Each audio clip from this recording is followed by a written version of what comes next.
సమంత నాగ చైతన్య జంట ఇండస్ట్రీలో బెస్ట్ పేర్ గా నిలుస్తుందని అందరూ భావించారు.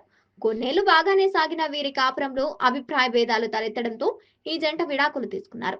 సమంత ప్రస్తుతం ఒంటరిగా ఉంటున్నారు. అటు నాగ చైతన్య మాత్రం శోభితాను ప్రేమ వివాహం చేసుకున్నారు. సమంత గత కొంతకాలంగా మయోసైటిస్ అనే వ్యాధితో బాధపడుతున్నారు. అనారోగ్య కారణాలుగా సమంత పెద్ద పెద్ద సినిమాలను ఓకే చేయడం లేదు. అటు నాగ చైతన్య మాత్రం వరుస సినిమాలకు గ్రీన్ సిగ్నల్ ఇస్తున్నాడు. తాజాగా సమంత నాగ చైతన్యాలకు సంబంధించిన వీడియో ఒకటి నెట్టింట వైరల్ గా మారింది. మనం సినిమా ప్రమోషన్ సమయంలో నాగ చైతన్య సమంత ఇద్దరు కలిసి ఓ ఇంటర్వ్యూలో పాల్గొన్నారు. సదరు యాంకర్ సమంతకు ప్రపోజ్ చేయాలని నాగ చైతన్యను కోరడం జరిగింది. దీంతో సమంతకు అందరూ చూస్తుండగానే ఐ లవ్ యూ శామ్ అని చెప్పాడు నాగ చైతన్య.